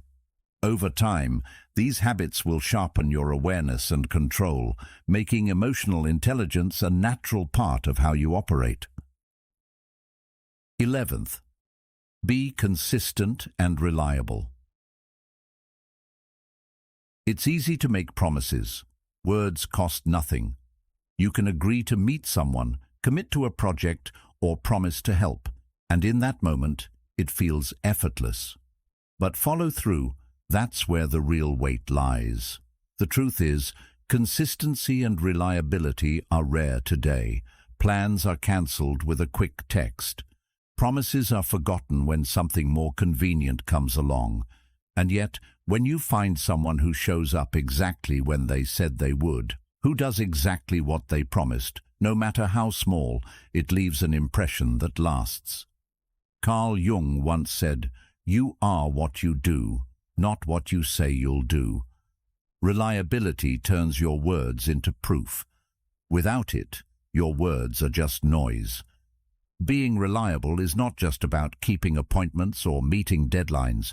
It's about becoming the kind of person others know they can count on in both the big and small things. If you say you'll call, you call. If you commit to a responsibility, you follow through, even when it's inconvenient. Seneca once said, "A promise must never be broken. That doesn't mean life won't throw obstacles in your way. Of course it will. But consistency is measured in how you handle those moments. Do you make excuses, or do you find a way to keep your word?" Reliability builds trust faster than almost anything else. Trust is not formed in a single grand gesture. It's formed in the small, repetitive acts that prove your dependability over time. Think about the people you trust most. Chances are they've shown up for you again and again, not just when it was easy, but when it was difficult. That's the foundation of deep relationships. Consistency also signals discipline. It shows you're capable of making a decision and sticking with it, even when your mood changes or the initial excitement fades. Most people skip the second part. They set goals, make plans, but abandon them at the first sign of discomfort. The reliable person pushes through. They understand that commitment means staying the course, not just when it's inspiring, but when it's mundane. But let's be honest, being consistent isn't always exciting. It can be repetitive, even boring. That's why so few people do it. We crave novelty, the thrill of starting something new. But there's a unique satisfaction that comes from finishing what you start. Consistency is not perfection. It doesn't mean you never miss a commitment or make a mistake. It means you own up to it when you do. You communicate, you adjust, and you do everything possible to make it right. This honesty not only preserves trust, it strengthens it. People know you're not hiding behind excuses. They see you taking responsibility, and that sets you apart in a culture where deflection and blame shifting are common. Reliability also extends beyond others. It starts with the commitments you make to yourself. If you can't keep your own promises, it's only a matter of time before you start breaking them with others. Self-trust is the root of all trust. Montaigne once said, "The greatest thing in the world is to know how to belong to oneself." When you consistently do what you tell yourself you'll do, whether it's sticking to a workout, saving money, or finishing a project, you strengthen your identity. You start seeing yourself as capable, disciplined, and trustworthy. In the workplace, consistency is often the difference between someone who is merely competent and someone who is indispensable. A reliable colleague doesn't just meet deadlines, they meet them without needing to be chased. They don't require constant supervision because their results speak for themselves. Over time, they become the person others turn to when something truly matters. That kind of reputation is priceless. It can't be built overnight, but it can be destroyed quickly if you break your word. Reliability also creates stability in relationships. When people know they can count on you, they feel safe. Safe to open up, safe to rely on you, safe to plan with you. It doesn't matter if it's a friendship, a romantic relationship, or a professional partnership. Trust is the glue that holds it together, and consistency is what keeps that glue from drying out. There's also a quiet confidence that comes from being reliable. You don't have to overcompensate with grand gestures or constant reassurance because your actions have already built your credibility. People know you'll be there, and that knowledge is powerful. It makes you someone they trust with responsibility, someone they respect without hesitation. Of course, reliability comes with boundaries. You can't be reliable for others if you overcommit and burn yourself out. Part of consistency is knowing your limits and being honest about what you can take on. The Stoics valued moderation for this reason. It's better to do fewer things with excellence than to scatter yourself across too many commitments and fail to deliver. If you want to strengthen your reliability, start with small commitments. Show up on time. Respond when you say you will. Deliver on simple promises, like returning a borrowed item or following through on a casual plan. These small acts create a pattern, and patterns become reputation. Once people see that you can be trusted in the small things, they'll trust you with bigger responsibilities. In a world where flakiness has become normal, reliability is a quiet superpower. It doesn't make the loudest noise, but it leaves the deepest impression. People remember the ones who showed up, not just once, but every time. In the end, being consistent and reliable is about integrity. It's about creating a life where your word is enough, because history has shown it to be true. And in a time when trust is fragile, that kind of dependability is not only rare, it's invaluable. When you choose to live this way, you stop being just another voice in the crowd. You become the person people can build on, the one they know will be there, no matter what. And that's a legacy worth leaving. 12. Speak less, mean more. Some people can speak for 10 minutes and leave you with nothing to remember. Others can speak for 30 seconds and change the way you think about life. The difference isn't vocabulary or volume, it's intention. It's knowing that words carry weight and choosing to use them with care. We live in a world where talking has become cheap. Every second, thousands of conversations happen online and offline, most of them filled with noise. But noise is not meaning. The ability to speak less but say more is a rare skill, and it's one that commands attention without ever asking for it. Speaking less doesn't mean being detached or cold. It means being thoughtful. It means not rushing to respond the moment someone finishes speaking. It's pausing, considering the weight of your words, and then delivering something that actually contributes to the conversation. One of the biggest mistakes people make is talking just to prove they know something. They over-explain, they repeat themselves, or they offer advice before it's even been asked for. True authority doesn't need constant proof. It's shown in action and reinforced through well-timed words. Silence, when used intentionally, can be a form of communication all on its own. In tense moments, it can signal strength. In deep conversations, it can create space for others to open up. In negotiations, it can apply subtle pressure. People often rush to fill silence because they mistake it for weakness, but in reality, it's a kind of discipline. It says, I'm comfortable enough in myself that I don't need to fill every gap. Speaking less forces you to listen more, and listening deeply is one of the most underrated forms of influence. When you actually hear what people are saying, not just the words, but the meaning behind them, you can respond in a way that resonates. Another reason to speak less is clarity. When you strip away the unnecessary details and get to the heart of what you're saying, your message becomes stronger. Think of it like writing. Cutting out extra words doesn't make the piece weaker, it makes it sharper. People remember clean, concise messages far longer than they remember rambling explanations. This is why leaders, thinkers, and philosophers throughout history have used brevity to their advantage. They didn't just say something, they said it in a way that could be remembered and repeated. There's also a psychological effect at play. When you speak sparingly, you create a sense of mystery. People begin to wonder what you're thinking, what you'll say next, or what you've chosen not to say. That curiosity works in your favor. Speaking less also reduces the chances of speaking in anger or saying something you'll regret. Emotional discipline is a huge part of this skill. When you pause before responding, especially in moments of conflict, you give yourself time to choose a measured, thoughtful reply instead of an impulsive one. It's worth noting that speaking less is not about withholding information that matters. It's about cutting away the excess so the important things stand out. In relationships, this might mean saying fewer but more meaningful compliments so that each one feels genuine.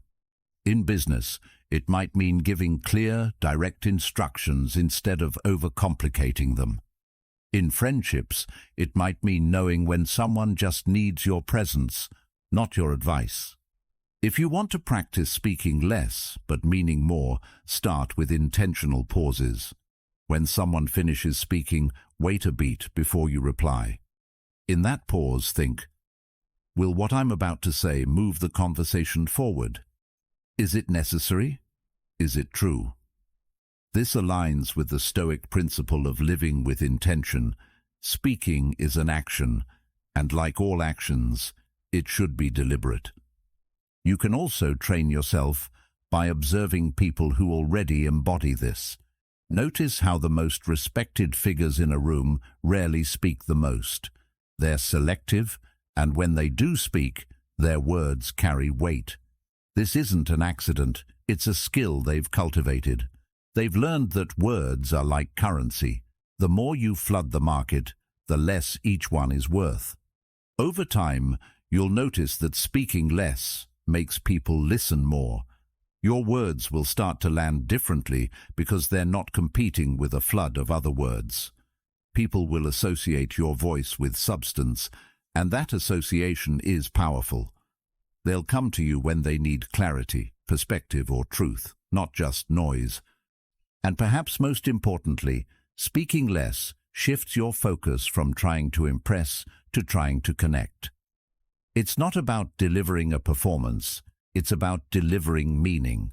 And meaning often lives in the spaces between words, in the pauses, in the silences that invite others to think and feel before the next sentence arrives. The Stoics would say that mastery of speech is mastery of self. To speak less and mean more is to live in alignment with the values of wisdom, discipline, and purpose. Epictetus reminded us, "Nature gave us one tongue and two ears, so we could listen twice as much as we speak." That ratio is worth keeping in mind, because when you live by it, you'll find your conversations deepen, your relationships strengthen, and your influence grows. Not by saying more, but by making every word count. In the end, silence is not emptiness, it's space. And in that space, meaning can breathe. When you speak less and mean more, you stop wasting words and start crafting them into something people remember. Sometimes, silence isn't just the flex. It's the foundation that makes every word you do speak feel like it matters. 13. Dress with intent. There's a certain kind of confidence that walks into a room before you say a single word. You've probably seen it before. Someone steps in, and without doing anything dramatic, they carry a presence that makes people notice. It's not just their posture or the way they move. It's the way everything about them feels put together in a way that's true to who they are. That's the quiet power of dressing with intent. The way you dress isn't about chasing every fashion trend or wearing something expensive. It's about understanding what works for you, your body type, your personality, your lifestyle, and then choosing clothing that aligns with that. The Stoics would see this as living in harmony with your nature. Marcus Aurelius wrote, "Let the outward show be plain, but the inward character true." Dressing with intent means finding that balance, presenting yourself well without becoming obsessed with appearances, and making sure what you wear feels like an extension of you rather than a costume. Intentional style starts with fit. You can wear the most expensive clothes in the world, but if they don't fit you properly, they'll look sloppy. Likewise, simple, well-fitted clothing can make you look polished and confident, even if it's not from a luxury brand. The Stoics believed in simplicity. Seneca wrote, "Simplicity of character is the natural result of profound thought. A clean, well-fitted shirt, trousers or jeans that sit right, shoes that are clean and cared for, these are simple choices, but they speak volumes." Color also plays a role in how you're perceived and how you feel. Certain colors can make you look more energized, approachable, or authoritative. You don't need to overthink it, but it's worth knowing which tones work best for your complexion and which combinations make you feel the most like yourself. Carl Jung's work in psychology often explored archetypes, identities that carry certain energies. In a similar way, the colors and styles you choose carry an energy into every room you enter. They can amplify how you want to feel that day, calm, bold, focused, or approachable. Another part of dressing with intent is consistency. Your style doesn't have to be rigid, but it should be recognizable. Think of it as your visual signature, something people start to associate with you over time. This doesn't mean you wear the same thing every day, but that there's a clear thread connecting your choices. It might be a preference for classic pieces, a love for minimalism, or a taste for subtle details. Michel de Montaigne once said, "The greatest thing in the world is to know how to belong to oneself." Your style should belong to you, not to trends, not to peer pressure, not to someone else's expectations. Dressing with intent also means preparing for the day you're about to have. If you have an important meeting, dress in a way that makes you feel sharp and capable. If you're meeting friends, Wear something that's relaxed, but still reflects care. When your clothing matches the energy of the situation, you feel more comfortable and confident, and that ease translates into your interactions. There's a psychological shift that happens when you dress well. The act of choosing clothes that fit, flatter, and feel right sends a signal to your brain. I'm ready. You carry yourself differently. You speak with more assurance. People respond to you with more attention. This isn't about superficiality. It's about the connection between mind and body. When you feel good in what you're wearing, you project that feeling outward, and others can sense it. Of course, dressing with intent doesn't mean overcomplicating your wardrobe. In fact, having fewer but better pieces often makes it easier. Quality over quantity is a rule that applies as much to clothing as it does to life. Invest in items that last, that you can wear in multiple ways, and that still look good after repeated use. This approach not only saves you time and money in the long run, but it also simplifies your daily decisions, leaving more energy for the things that truly matter. Accessories can also play a role in intentional dressing. A well-chosen watch, a belt that matches your shoes, or even a subtle piece of jewelry can tie an outfit together and add a layer of refinement. The key is not to overdo it. Each piece should have a purpose, either functional or aesthetic. Just as in Stoic philosophy, where every action should align with reason, every element of your outfit should feel deliberate, not random. One thing that often gets overlooked in dressing with intent is grooming. Even the best outfit loses impact if it's paired with neglect in personal care. Cleanliness, well-kept hair, maintained shoes, these small details are part of the bigger picture. Seneca reminded us, a well-governed mind can be recognized by the moderation of its speech and the simplicity of its dress. Extend that simplicity to grooming, and you'll always present yourself in a way that reflects inner discipline. Another important aspect is authenticity. There's no point in wearing something that looks great on someone else but feels unnatural to you. Clothing should enhance who you are, not mask it. People can sense when you're uncomfortable in what you're wearing, and it undermines the confidence you're trying to project. Dressing well also has an element of respect, not just for yourself, but for others. When you take the time to present yourself thoughtfully, you're showing the people you meet that you value their time and the interaction. Whether it's a job interview, a first date, or simply meeting a friend for coffee, your appearance sets the tone for the encounter. In this way, style becomes part of the social contract. It's a way of saying, I care enough to show up as my best self. If you're unsure where to start with dressing with intent, begin by observing. Notice the outfits that make you feel the most confident. Identify the cuts, colors, and styles you gravitate toward. Pay attention to how different clothing affects your mood and the way others interact with you. Over time, you'll refine a style that feels natural and powerful for you. In the end, dressing with intent is not about impressing strangers. It's about aligning your outer self with your inner self. It's about making choices that reflect who you are and who you want to become. The Stoics taught that we should live according to our principles, and that includes how we carry ourselves in the world. When you dress in a way that's true to you, you're not just wearing clothes, you're wearing confidence, discipline, and self-respect. And in a world where first impressions happen in seconds, that silent communication can open doors before you've even spoken a word. 14. Control your reactions. There's a certain kind of strength that has nothing to do with physical power, status, or how loudly you can speak. It's the ability to hold your center when everything around you is shaking.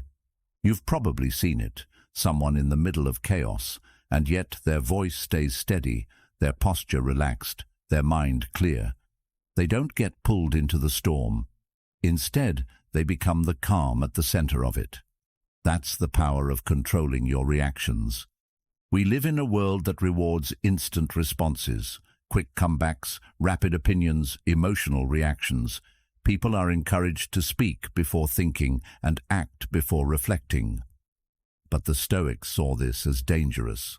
Controlling your reactions doesn't mean suppressing your emotions or pretending you don't feel them. It means being aware of them, understanding where they're coming from, and choosing how to express them in a way that serves you instead of sabotaging you. This kind of composure is magnetic. People naturally trust and follow those who can stay grounded when things get difficult. Think about leaders you admire. Chances are they aren't the ones who panic at the first sign of trouble. They're the ones who can take in the full picture, assess the options, and respond with clarity. Their calm makes other people calmer. Their steadiness creates stability for those around them. Remaining calm under pressure also protects you from manipulation. When you're quick to react, people can provoke you on purpose just to throw you off balance. But if you're steady, their attempts fall flat. One of the best ways to strengthen this skill is to build awareness of your triggers. Pay attention to what kinds of situations or comments make your emotions spike. Then, instead of avoiding them completely, practice staying calm in their presence. This might mean slowing your breathing, asking a clarifying question before responding, or simply reminding yourself that your reaction is always a choice. It's also worth noting that controlling your reactions doesn't mean being passive. You can be calm and still be assertive. You can be steady and still be decisive. The difference is that your actions come from a place of clarity, not from being swept away by the first wave of emotion. The Stoics didn't avoid strong feelings. They simply refused to be ruled by them. Another powerful benefit of mastering your reactions is that it creates space for better judgment. When you're not blinded by frustration, anger, or fear, you can see the situation more objectively. You can consider long-term consequences instead of chasing short-term relief. This is the difference between reacting to a moment and responding to a reality. Epictetus compared it to being an archer. Once you release the arrow, you can't control it anymore. Your control lies in how you aim before you let go. In relationships, controlling your reactions builds trust. It tells people they can approach you without fear of explosive responses. It means disagreements can stay productive instead of turning destructive. This doesn't mean you never show emotion. It means you choose how and when to show it so that it strengthens the connection rather than damages it. Montaigne once said, "The greatest thing in the world is to know how to belong to oneself." Owning your reactions is a big part of that belonging. Even in everyday life, this skill pays off. Whether it's a delayed flight, a rude comment, or an unexpected setback, keeping your composure means you stay in control of your time and energy. You don't waste hours replaying the situation in your head or crafting imaginary arguments. You accept what's outside your control and focus on what you can influence next. That's a deeply Stoic way to live, not avoiding discomfort, but meeting it with steadiness. If you want to start strengthening this ability, begin with your body. When you feel your emotions rise, slow down your breathing, relax your shoulders, drop your jaw. Physical relaxation signals to your mind that you're safe, even in tense situations. Then, give yourself a question to create distance from the heat of the moment. Will this matter in a week? In a year? This tiny pause can be enough to shift you from reaction to response. Over time, people will start to notice. They'll realize you're not the kind of person who gets thrown off easily. They'll come to see you as dependable in crisis, thoughtful in conflict, and measured in decision-making. This doesn't just make you more respected, it makes you more effective in everything you do. The Stoics would argue that self-control is the foundation for all other virtues. Without it, Your wisdom is clouded, your courage is reckless, and your justice is inconsistent. With it, you can navigate life with the kind of grace and strength that others admire, but can't always name. In the end, controlling your reactions isn't about suppressing who you are. It's about becoming the master of how you show who you are. It's about turning raw emotion into refined action. And when you can do that, when you can remain calm when the world tries to shake you, you become more than someone people like. You become someone they trust, someone they follow, and someone they remember. Because in a noisy, reactive world, your steadiness will speak louder than any outburst ever could. 15. Create space for yourself. There's something fascinating about people who don't seem to be everywhere all the time. They aren't constantly in your inbox. They're not always the first to respond to every message, and they're not showing up at every single event just to be seen. And yet, when they do appear, it feels like something shifts in the room. People notice. They listen more closely. Their presence feels intentional, not accidental. That's because they've learned a truth most people overlook. If you want your presence to hold weight, you have to create space for yourself. We live in an age of overexposure.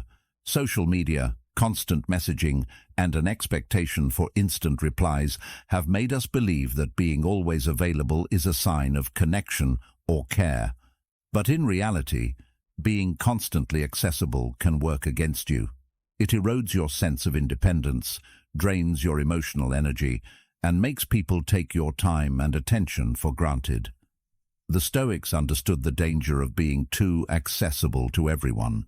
Marcus Aurelius wrote, "The more we value things outside our control, the less control we have. Your time, your emotional energy, and your mental focus are things you can control, and that control begins with setting boundaries." There's also an undeniable psychology behind absence.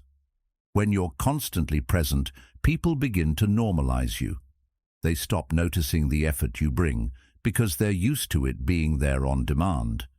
But when you create space, when you're intentionally absent at times, your return feels like an event. People lean in more, listen more, and appreciate you more because they've had to wait for it. As the old saying goes, absence doesn't just make the heart grow fonder, it makes the mind more attentive. One of the challenges of creating space is the fear of being forgotten. We worry that if we're not constantly visible, people will lose interest. But the reality is often the opposite. Strategic absence increases interest. Think about the most respected figures in any field. They're not constantly talking. They choose their moments. They protect their energy so that when they do show up, they have something worth sharing. This doesn't mean you vanish without explanation or play manipulative games. Healthy space comes from healthy boundaries. It means sometimes saying no without guilt, turning down invitations that don't align with your priorities, or not responding to every message immediately just because it was sent. It's about living at a pace that allows for depth instead of being pulled into constant surface-level interactions. Space also creates clarity. When you step back from constant engagement, you can see things more objectively, your relationships, your work, your goals. The Stoics valued this kind of detachment, not as a rejection of life, but as a way to see it more clearly. Marcus Aurelius advised himself daily to take the view from above, to step back and see life in its larger context. That kind of perspective only comes when you give yourself room to breathe. The benefits of creating space extend beyond your personal well-being. They impact how others treat you. When you respect your own time, others learn to respect it too.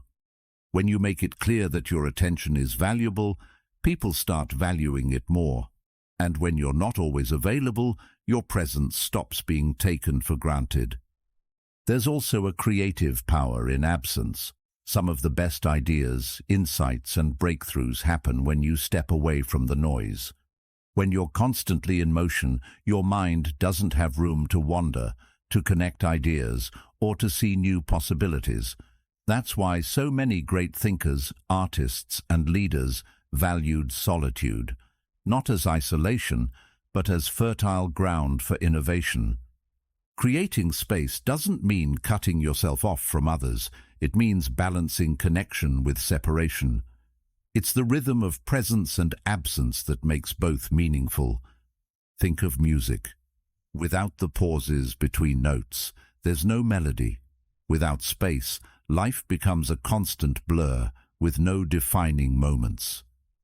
To start creating more space, you don't need to make drastic changes. Begin with small steps. Block out certain hours each day where you're unavailable. No phone, no social media, no interruptions. Dedicate time each week for activities that restore you, whether that's reading, walking, meditating, or simply sitting in silence. When you feel pulled into situations that drain you, ask yourself, is this the best use of my energy right now?